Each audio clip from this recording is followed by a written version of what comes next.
making sure that we all grow strong enough to break these chains we in. That keep us in this painful condition. She give us truth and division. That's why we listen. She break it down, down, down, down, down.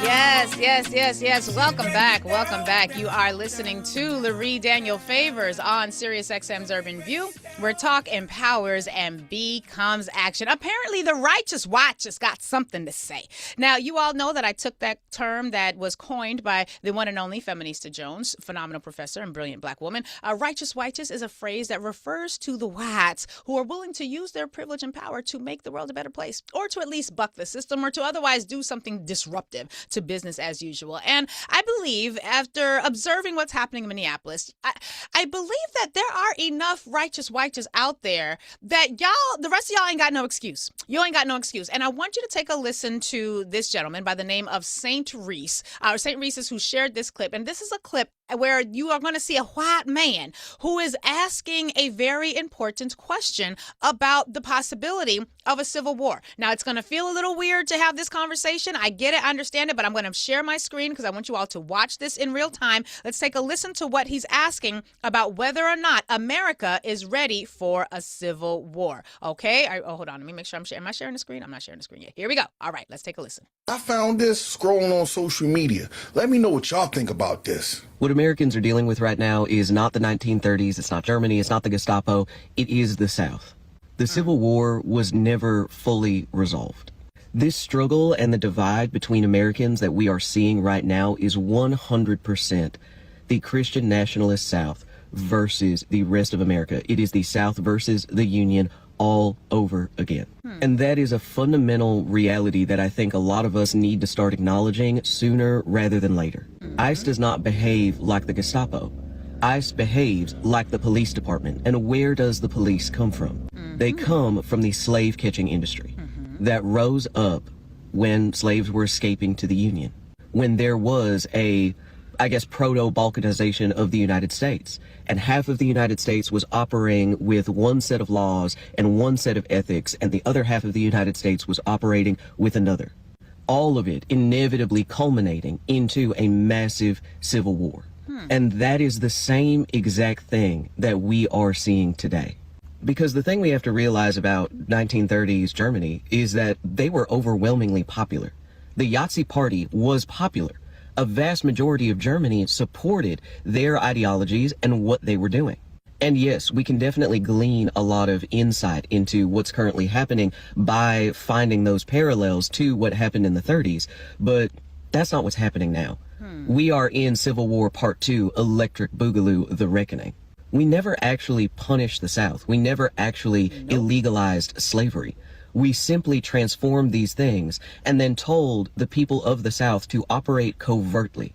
We told people with those bigoted ideologies and those highly classist ideologies to operate more covertly if they wanted to operate within the American system. Because at the end of the day, slavery was and continues to be insanely profitable for the United States. But because we did not pluck those weeds out, root and stem the weeds of slavery and racism, they are growing and they have overgrown the garden once again. And unless we acknowledge that that is what's happening, and then use this opportunity to seek to pluck those weeds out of the garden once and for all, they will only continue to regrow in cycle. Germany was not divided in the way the United States is. Germany was united behind the Reich. We are not united behind Christian fascism. We are not united behind Donald Trump. We are incredibly divided. And because of that, there is a very slim chance of anybody making it out of this. There is going to be a massive power struggle because without the will of the people, this cannot go on indefinitely. What we are headed for is more than likely civil war.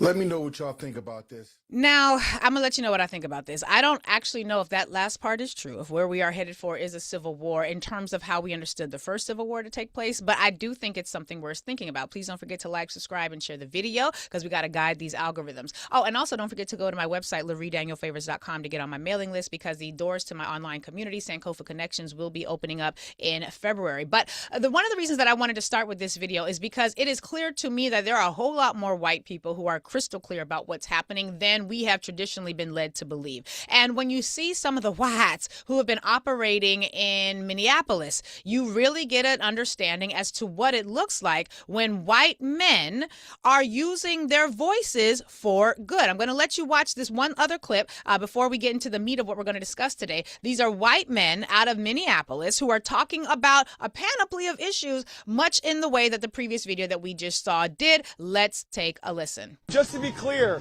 they're holding indigenous people there because they're trying to finish the genocides they've already started while they're committing these. That's why they're doing this. They're wiping the table clean of everyone that does not look like me. That's what they're doing. That's what's happening here. That's why they're kidnapping indigenous people. That's why because they think they're allowed to finish these genocides while they're committing the others. It's a Hail fucking Mary on what they've been doing for 250 fucking years. Exactly. They're literal fucking Nazis, and they operate like fucking slave catchers. Their ideology is fucking Nazis. They're white supremacists, and they operate in the function of slave catchers. Literally, they move around in roving bands and decide who belongs and who doesn't, at will, with no oversight. What the fuck is that? I love a good white. What the fuck is that, guy? Come on, pal. What the fuck is that? I love it when the whites get upset. It's amazing. I love it when they actually are using their knowledge of what's happening in a good way. And I'm excited to see that because it's important that we have more and more white people do this work because, frankly, whites, this is your issue. This is your fault. This is your problem, whether you are a beneficiary willfully or a beneficiary begrudgingly. This is something that yo people created, and you all are going to have a really significant role in undoing it or destroy yourselves. That's basically where you're at right now because the rest of the world is onto it and we're sick of it. And frankly, nobody should have to navigate all of this white narcissism ever again. And that's why I feel like more whites should have spoken up when Donald Trump said that the Civil Rights Act was harmful for white people. Now, in an interesting article that USA Today has entitled, Trump says DEI civil rights policies hurt white people. Do they? I want to wag a finger at USA Today because y'all was on some bullshit with this article. I mean, I get what you was trying to do, but there were some points that I'm going to point out that I think are important for us to be aware of because as we're understanding greater about white narcissism, and I'm going to come back to that in a moment, we are going to have to shift how we operate. All of us, all of we are going to have to shift how we operate. Now, in the article, we are reminded that Donald Trump has been alleging that the civil rights era policies known as the Civil Rights Act and all the legislation that came around that, including the Voting Rights Act, so on and so forth, these were policies that basically resulted in white people being very badly treated. Donald Trump says it was unfortunate. It's a terrible thing that we had the Civil Rights Act because it was very bad for the whites. Now, Donald Trump has said that the 1964 Civil Rights Act accomplished some very wonderful things, but it also hurt a lot of people. Now, I would play the clips for you, but I hate hearing his voice, and I think you all do too, so there's no need for all of that trauma. But he says that people deserve to go to a college or deserve to get a job, and they were unable to get a job. So it was a reverse discrimination. Now, the reverse discrimination is this concept that came out in the 70s, and quite frankly, it came about like affirmative action had not even been a good decade old by the time white people began screaming about reverse discrimination. And reverse discrimination, this idea that white people are victimized by racial oppression, that's something that was really a fundamental part of Donald Trump's presidential campaign. We saw even the Heritage Foundation, who had some things to say about this. They were the ones who helped to lay out the way in which they were going to destroy diversity, equity, and inclusion. Project 2025 called for the end of affirmative discrimination, is what they called it, not affirmative action, affirmative discrimination. And I will remind you all that the reason we had affirmative action was because President Lyndon B. Johnson, the same white man who basically said if you can convince the lowest white man that he's better than any colored man, he won't mind if you pick his pockets. He will basically bend over and let you kick him all over the Katuski if you want to. That's not a direct quote, but that's basically what he was saying. You tell a poor white that he's better than the best black man, he will let you do whatever you need to do to take advantage of him because the self-esteem, the cultural white narcissism esteem that he has been culturally trained and socialized to embrace will feel better as a result, even if you're robbing him blind because you're being able to tell him or because you're telling him that basically the black is less valuable than he is. Now, the reason this is important is because all of this isn't just about white grievance. It's also about white policies. And the policies that have been implemented have destroyed diversity, equity, and inclusion initiatives. Again, we only had those because Lyndon B. Johnson, when he signed in 1964 the Civil Rights Act, he also then signed an executive order that basically said if you are going to contract with any part of the federal government, you are going to take affirmative action. You're going to have to take affirmative action to confirm that you were not continuing the patterns of discrimination against black and other non-white people. He didn't say anything about you have have to promise you're going to discriminate against the whites. He was a white. There's no way he would do that. He basically said the pattern of discrimination that had been the quintessential nature of the white employment spaces, of corporate American spaces. Only white people could apply. Didn't matter how qualified you were. He said, we can't do that anymore. We're not going to be able to do that anymore because we're trying to actually do what the Constitution says. For the first time in 1964, the country was actually trying to be a multiracial democracy. I know we had Reconstruction in the post-Civil War era, but this was when they were really making an effort to do so and to claim that, or to use the legislation to basically lock them into that positioning. Now, Donald Trump has also said that he's going to be investigating the diversity initiatives of major companies. He's very excited and interested in making sure that the whites are not being discriminated against. But I think if all we do is take Donald Trump's word for these things without really understanding what the Civil Rights Act was, we not only miss an opportunity to educate ourselves, we also miss an opportunity to stop white narcissism from being the predominant rule of the day. I want you all to take a listen to this clip. This is Bernice King, who's talking, I believe this was yesterday. She's talking about what the Civil Rights Act actually did. And what she has to say, I think, is important. So I want you all to take a listen to this clip. Amina, let's hear it. The recent claim by President Trump that the 1964 Civil Rights Act harmed white Americans is just wrong, and it's dangerous. It rewrites history in a way that fuels fear and resentment. My fathers and so many leaders of the movement, Fred Shuttlesworth, Diane Nash, John Lewis, I can call the roll, but I won't do it today, did not risk their lives to divide this nation.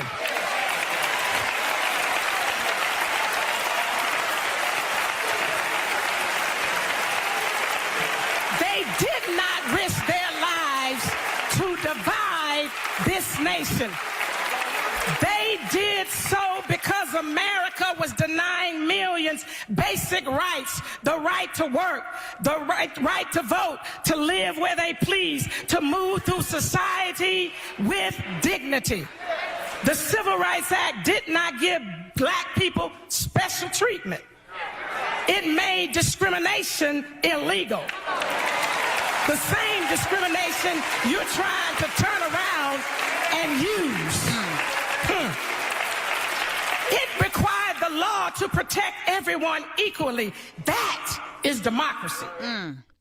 And she goes on, and it's a phenomenal speech. I encourage all of you who get a chance to look it up and to take a listen. But when she talks about the fact that they were not risking their lives so that we could get an opportunity to discriminate against white people, that's what a narcissist would do. They were risking their life because before the Civil Rights Act, short of actually owning black people, white people still got to enjoy the very narcissistic culture that they had created for themselves during enslavement. Remember, we're not using white supremacy anymore. We took a vote on it. The Council of Blackness approved it. We used Keisha and Raekwon's rules of order. We have now submitted that the term white narcissism is going to be replacing white supremacy. And it's important that we're clear about what narcissism is. There are 5 basic traits, according to the Cleveland Clinic, 5 basic traits of narcissism, which include, number 1, a grandiose sense of self-importance. Sounds about white. An excessive need for admiration. Definitely sounds about white. A strong sense of entitlement, interpersonally exploitative behavior, and a significant lack of empathy, often coupled with fantasies of unlimited success, power, or beauty. Very much what we see every single day dealing with white narcissism. And when you think about those 5 characteristics and how they shape policy, both domestic and international, that's where I want to focus today. Now, to a white narcissist, if you are a white narcissist, the idea of reverse discrimination is really this idea that, frankly, you don't get to own all the things. Now, affirmative action, as I said, hadn't even been a thing for a full decade before white people who thought they were entitled to everything were getting upset about it. But when you adhere to white narcissism, being in a position where you have to be equal to other people, it feels like oppression. And we've heard that phrase before, that when you're used to privilege, anything that looks like equality feels like oppression. But it's more than just being made to feel like you are now forced to be equal to those people that you deem lesser. White narcissism is also victimized, and I'm putting that in air quotes. It's also a matter of their position being disturbed at all. Just having to think about the way one's entitlement is harming other people or other beings is in and of itself an affront to the white narcissist mind. And when it comes to federal anti-discrimination laws, which are supposed to be defending all people for decades from discrimination, discrimination, the reality is that you've got in an article like this USA Today article, the following statement, which is where I take a lot of issue. In the USA Today article, they say, quote, federal anti-discrimination laws protect all individuals, but for decades, white people were often held to a higher legal standard than groups that historically face discrimination when bringing workplace bias claims. USA Today, you full of shit. Like, you were full of shit for that comment. White people are not being held to higher standards. They were simply no longer to avoid the standards that the rest of us had to adhere to. Now, if I'm trying to prove employment discrimination, for example, I have to prove that I'm a part of a racial group that's protected by law.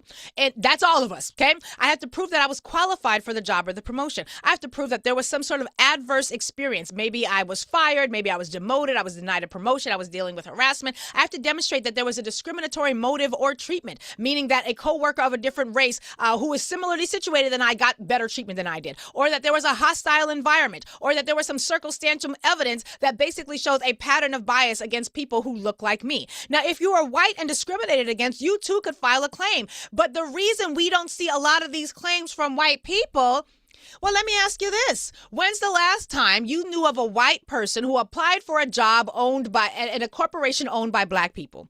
When was the last time you knew of a white person who was applying for a job in a corporation owned by a majority of non-white people at all? Now, I always like to give this example because when I was dealing with a lot of natural hair community conversations, we would talk a lot about what discrimination in the workplace looked like. And I would talk about the fact that if I run an all-black law firm and you as a non-black, a white, and let's say your name is, I don't know, Becky. Becky, you come in, you want to come to my law firm, you want to work for my law firm, and I interview you. My entire team interviews you, and we're all black. And we all just so happen to have naturally textured hair, meaning ain't no perms, ain't no straighteners, ain't no silk presses. We're all just wearing our natural hair. Maybe it's locks, twisties, bantu knots, cornrows, whatever. The things that we ain't allowed to wear in y'all's workplaces. But if we have this law firm and you, Becky, you come and you interview for this law firm and we think you're wonderfully qualified and we say, hey, listen, Baxter, listen, Bex, we love ya. We think you're just going to be great. But unfortunately, Becky, your hair... friend, it's just too unprofessional. We're going to need you to afro it up. There's some products that you all can use. Perhaps a Jerry curl type product will curl it up, give it a little texture, a little zhuzh, a little bounce, a little something, because as you currently present, you're not looking as professional as we would like here in black on black on black law. Now, if I were to do that, that white person, Becky, would have every right to then go and say that I discriminated against her, that to go and say that I said that she was a wonderful candidate, we were excited about her, but because her hair texture is woefully unprofessional, she's facing discrimination. And do you know what would happen in a situation like that? I would be properly sued and I'd have to face a whole host of issues. I'd have to pay fines. I would be found liable for race-based discrimination. The reality is that has never happened on any day ending in Y for a white woman, but it happens every single day for black women. So it's not that white people have a harder time establishing discrimination. It's that white people, number one, typically aren't in a position where they are subjecting themselves to the leadership and the authority of a black-led institution. And if they do, quite frankly, we bend over backwards to make them feel comfortable. So even though the Supreme Court last year, as is noted in the article, made it a lot easier for white people and for straight people and other groups of so-called, as they say in the quote, so-called majority groups to sue for discrimination, the reality is white people have always been able to sue for discrimination. But as we see later on in the article, the very same article, white people traditionally are not victimized by race-based discrimination. They're just not. Now, you've got situations where you've got leaders like Carl Icahn, who is now suing Bausch and Lomb because he says that as a board member, when he applied to be a member of the board, he was rejected from the board because he's white. Now, when I look at the picture of the board for Bausch and Lomb, and this is just one example of white people claiming discrimination when there ain't no discrimination. But when I look at the board of directors for this organization where he says he was not allowed to be a member of the board because he's white, in fact, let me show you all my screen. I want you to look at the board members, where Carl Icahn said he was not allowed to join this board because he's white. Ain't nothing but white people on the board. You weren't, oh, there's one Asian person, possibly, and a couple of women. You weren't denied from being a part of the board because you're white. I'm sure there were other substantive reasons, but the reality is anytime you are a white narcissist and you don't get exactly what you want, you claim a grievance. Now, we're also seeing this on the national, not just here on the national stage, but also on the international stage. In this article, for what it's worth, it goes on to talk about some of the ways in which J.D. Vance and Chris Rufo and other folks have been really trying to amplify this idea of white or anti-white racism. And they are really trying, y'all. They are really struggling with this idea that the whites have been discriminated against. And I'm like, where? Show and prove. What's the claim? Let us see it. Let us show us how it, because we got to show y'all all the time. Whenever we're claiming white supremacy, or excuse me, whenever we're claiming that we've been victimized by white narcissism, we got to have our evidence. We got to have our proof. I just laid out for you the claims that you have to establish. But the chances are we're not going to see a massive influx of white people claiming discrimination because, again, white people, as a result of white narcissism, are not culturally inclined to subject themselves to the leadership of non-white owned entities and institutions. Even according to the report, it says, quote, historically, reverse discrimination claims are relatively rare. Though white workers account for about 2/3 of the U.S. workforce, their discrimination claims make up only about 10% of race-based claims, according to data attained in 2023 from the Equal Employment Opportunity Commission. The reason they're not making claims about race-based discrimination is because they're not experiencing it. Certainly not to any degree that would justify saying that nobody else gets to claim race-based discrimination except them. But let's look at how it all unfolds when we're talking about white narcissism on the international stage. As I mentioned yesterday, y'all's president and elected officials and representatives are making their way to Davos, which I also like to call Freaknik for the financial community. And basically at Davos is where they're going to set a whole bunch of policy. They do a whole bunch of other things that we're not going to talk about on these airwaves. But essentially, Davos is where everybody who's white or a part of white economies is gathered right now. The reason this matters is because of what y'all's president has been actively engaged in. Y'all's president has decided that he's going to send some letters. He's going to send some materials. He's going to send some information. He wants to communicate with fellow whites. And what he's communicating with fellow whites about is Greenland. Now, Donald Trump sent a letter. Some might call it a deranged letter, to Norway's Prime Minister Johan Gahr. And he says the following: Dear Jonas, I said Johan, my apologies, Jonas, excuse me.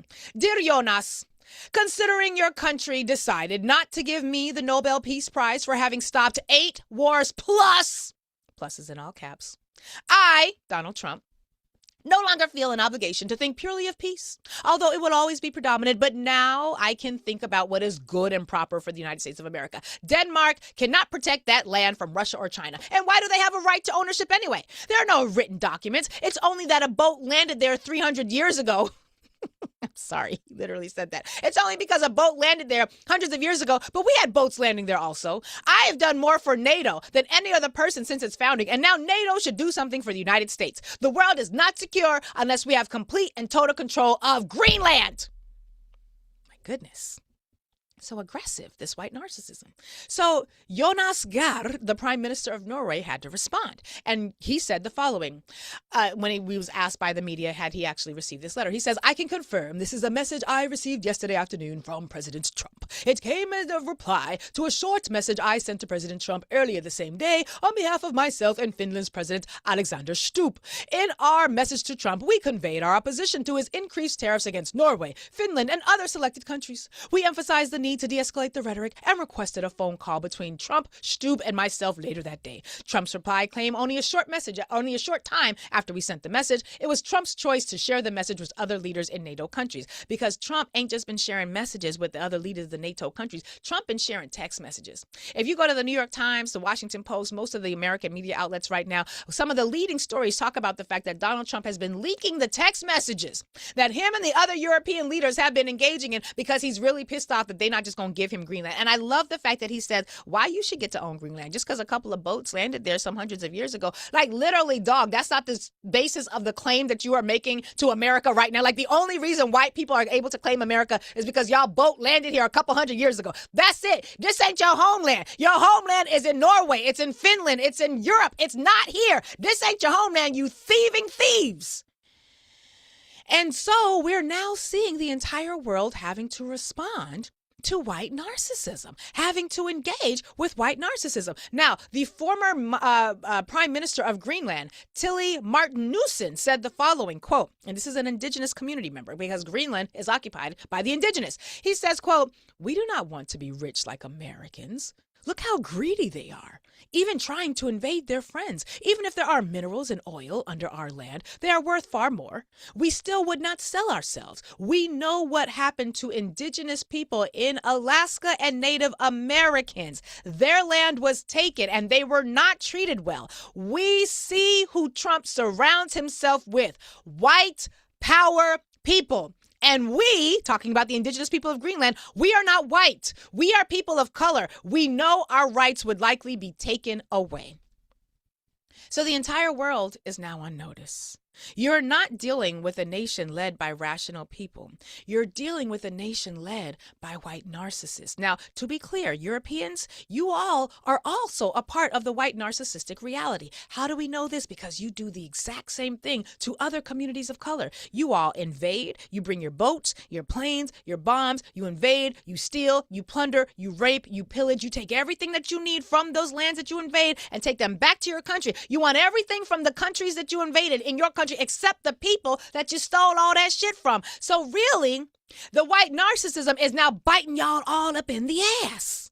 And the entire world, again, is on notice. So for those of you in the broader international community, and more importantly, for those of my blacks, the Pan-African community members who are stuck on this part of the plantation, there are some strategies for how to deal with narcissism generally. And we're going to talk a little bit about this. And I hope I can get through all of this before the commercial break. Amina, if not, I'll pick it up on the other side. But we have some real key strategies that we have to think about when it comes to dealing with narcissism. And again, I'm just so grateful to Ashley the Baroness for giving us this framework. But when it comes to the research I've been doing on how to navigate life when you're dealing with a narcissist, there's some key strategies that they want all of us to be aware of. And these are strategies coming from the Cleveland Clinic, from the Mayo Clinic, from a whole host of other clinics that basically study these sorts of disorders. Now, I want to stick a little pin here because when I talk about disorders, I'm not saying that white narcissism is a disorder and that the whites are suffering from it and they're just all, suffering from mental illness. No, because we started out with a whole bunch of white people talking truth about what's actually happening. You could be a righteous. You ain't got to be a white narcissist all your life. You ain't got to be. But if you choose to be, then this one's for you.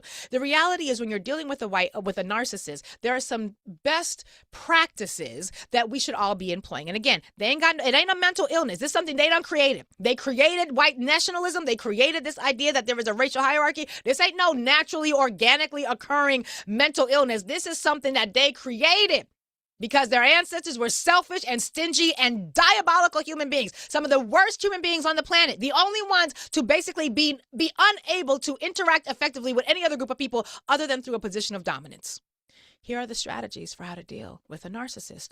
And when you're dealing with a white one who's dealing with white narcissism, this is how we should be navigating. Number one, we're supposed to set boundaries. We're supposed to clearly define what we will and will not tolerate, and we have to enforce those boundaries consistently. So when you're dealing with a narcissist in your individual life, that makes a lot of sense, right? You want to clearly define, these are my boundaries. This is my space. And I'm not going to engage with you outside of these particular parameters. And that makes sense. But when it comes to us culturally, we have to clearly define what we will and will not tolerate and enforce those limits together. So if we're saying we're not going to be subjected to your system of white nationalism, to your system of white narcissism, we're no longer going to subject ourselves to that. We got to actually do the work of meaning it. And it's kind of hard to mean that we're no longer going to be dealing with white narcissism and we're no longer going to be impacted by it when we rely on the white narcissist for everything, which is why I'm going to pose again the question I've been posing since 2023. If you're a black, I want you to think about all of the things that we consume, all of the things that we rely upon that are provided for us not by ourselves,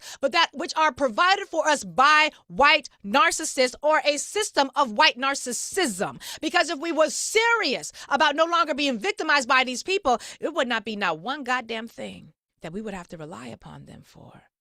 That is a measure of how serious or not serious we are about navigating white narcissism. The second thing that they say is we should not take anything personally because this ain't got nothing to do with us. So when they talk, it's them. They created this shit because they were selfish and greedy and diabolical and had low levels of debased energy. This ain't got nothing to do with us. We was just minding our own black business. But when it comes to narcissists, you're not supposed to take anything personally. They say that when you're dealing with a narcissist in your personal life, you're supposed to recognize that the behavior of the narcissist comes from their own issues, their insecurity, their control issues, whatever, but it ain't got nothing to do with our worth. And when I think back to those videos that I showed a couple of weeks ago of the doll test, where little black babies at 4, 5, 6, and 7 years old, 6, 7, sorry, that's for my daughter. When little black babies were basically saying that by 5 years old, they believed that the white doll was the smarter, nicer, kinder, prettier doll that all the adults preferred. They were basically saying that by 5 years old, they had been taught to center the needs of white narcissists in their lives, such that they had already racialized their capacity for intelligence. Those babies need to be clear. This ain't got nothing to do with you, honey. These are some wicked, wicked people who got some wicked cultures that they got to work out. But our intelligence, our brilliance, unquestioned. You descend from those who survived the unthinkable. We are the first folks on the planet who created math and science and literature and architecture and all the great things, all the great ways of thinking, philosophy, medicinal practices. Our babies got to know that, because otherwise they will be by default trained into centering the needs of white narcissism. We are supposed to, number 3, stay calm and detached. We're not supposed to be having these emotional reactions and outbursts. If you're dealing with a narcissist in your own life, you have to recognize that your ability to stay calm is very disempowering to them, which is why when we said we were staying inside, we might not have known it was going to be basically taking energy away from white narcissism. But when we stayed inside, all y'all who's outside, you should thank a black for staying in the house, because when we avoid emotional reactions with them, when we engage in, quote, deep breathing and mindfulness practices to stay composed in the face of white narcissism, that's what you're supposed to do as an individual. But when we're talking about culturally, we should be avoiding any of these sorts of emotional outbursts that they drive us to, because we're so busy still trying to prove our humanity to a narcissist who could not see it if it bit him on the nose. We're supposed to use this thing, according to the reports, called gray rock, meaning you just go blank. And you ain't got nothing to engage with them. They don't get no rise out of you. They don't get no benefit out of you. They don't get no, because when we give them a rise, when we respond, it's like a dopamine hit for them. When a racist sees that you're upset and they see that they've gotten under your skin, it's like when you online scrolling and you post something and a whole bunch of people like it, and that dopamine hit that you get, that's what it's like for a white narcissist. We can't give them that energy, and we can't take that energy from us. We're supposed to, the next thing, avoid direct confrontation. Now, I feel a little way about this because I be wanting to confront. I'm a confrontable type of person. I like confrontation. But when it comes to a white narcissist, spending my wonderful, brilliant, amazing capacity to confront issues is something that will lead to rage. It'll lead to manipulation, but it doesn't lead the narcissist to doing anything but digging in deeper in their desire to dominate me. This is why when I told y'all the story about what happened when we were at Penn State University and we had to take over the football field and we were getting arrested, and we did that because there had been a claim by some white nationalist groups that had been harassing us and following us for almost 2 years at that point. Basically, they had sent a letter that said they had killed a black man, and the Penn State University, Graham Spanier, who was the president at the time, Joe Paterno, who was the football coach that a whole lot of y'all still love, but I don't know why, because that man was that man. But basically, we took to the football field, and I told y'all how my friend Takeem, good comrade, he was like, they're invisible.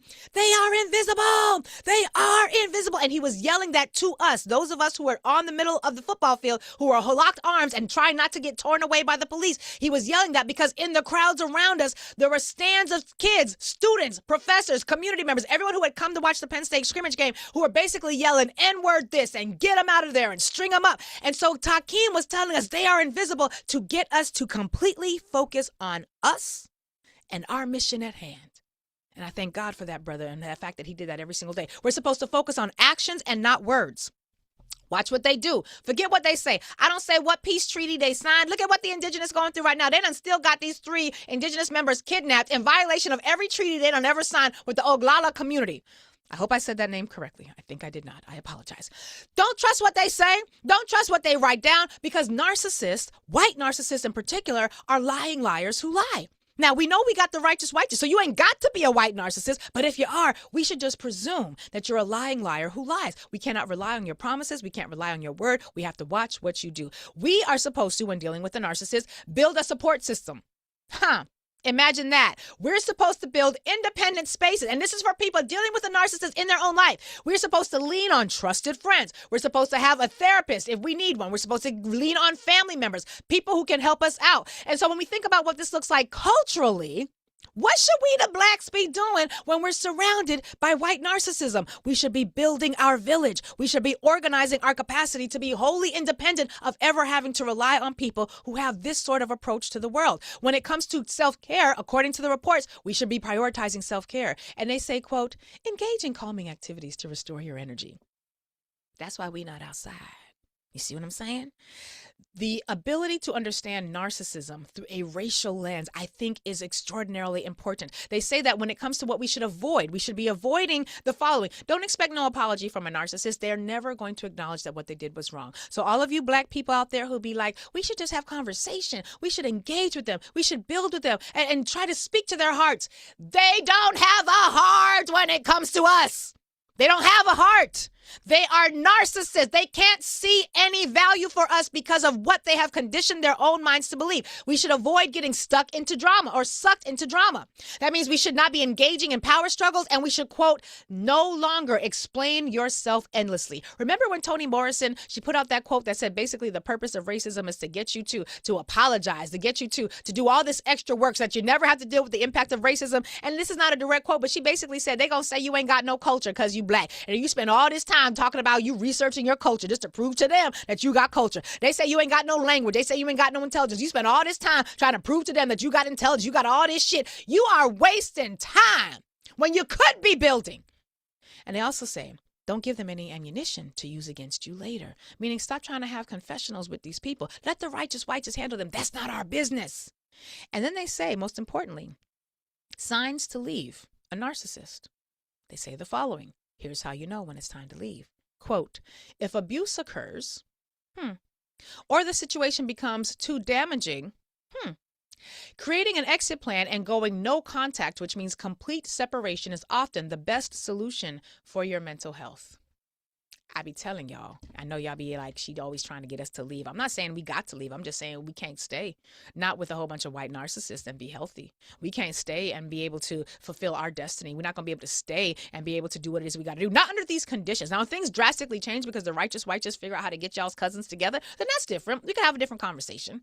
But the reality is we got to be clear about what we're dealing with. I am so grateful to Ashley the Baroness for giving us this concept.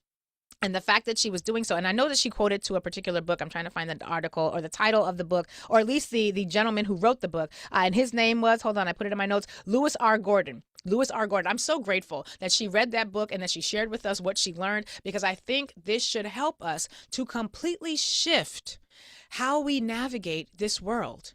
And for the international community, y'all better figure it out, because they're not going to change. They're not going to stop. This is who they are. Take it from a black.